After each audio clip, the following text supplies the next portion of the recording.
İnsan Hakları İzleme Örgütü Avrupa Birliği'nin ve İngiltere'nin sözde Sincan Uygur Özerk Bölgesi Valisi Erkin Tünyaz'la görüşme projesine sert eleştiriler yöneltti. Yapılan açıklamada AB ve İngiltere, Çin'in işlediği zulmü aklamasına izin veren üst düzey Sincan yetkilileriyle toplantı yapmaktan vazgeçmeli dendi.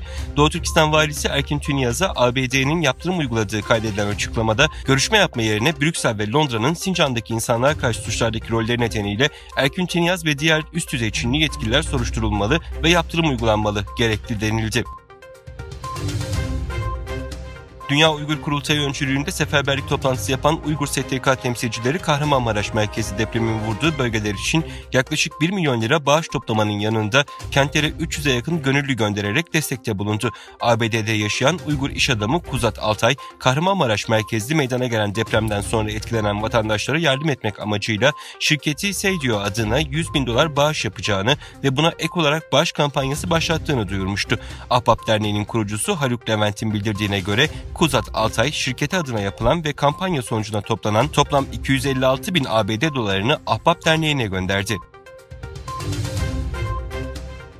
ABD Çin'e ait olduğu iddia edilen yüksek irtifa istihbarat balonunun ABD ana kıtası üzerinde uçuş yapmasının ardından 6 Çinli şirketi kara listeye aldı. ABD Ticaret Bakanlığı'ndan yapılan açıklamada 6 şirketin ABD'nin ulusal güvenliğine veya dış politika çıkarlarına aykırı hareket ettiğinin belirlendiği bildirildi.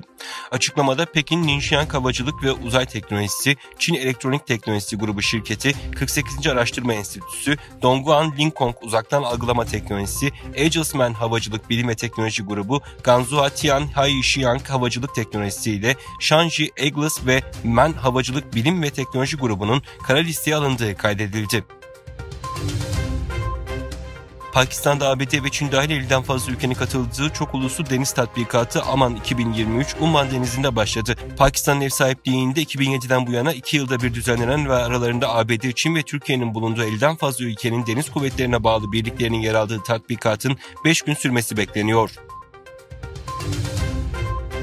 ABD Dışişleri Bakanı Antony Blinken, Esad rejimine Türkiye'deki depremlerden etkilenen Suriyelilere uluslararası yardımların ulaştırılması için sınır geçişlerini açma çağrısı yaptı. Öte yandan Birleşmiş Milletler'de asrın felaketi olarak nitelendirilen Kahramanmaraş merkezi depremlerin Türkiye ve Suriye'ye etkisi ele alındı. Türkiye'ye vefa borcunu ödemeye çalışan Uygur Türkleri Hatay'da yardım çalışmalarını sürdürüyor. İlim Eşref Uygur Vakfı, Doğu Türkistanlar Federasyonu, Uygur İlim Marifet Vakfı, Uygur Mahalle Projesi, Uygur Hak Arama ve Adalet Derneği tarafından organize edilen Uygur Türklerinden oluşan bir yardım ekibi dün sabah Hatay İskenderun'a ulaştı ve yardım faaliyetlerini başlattı.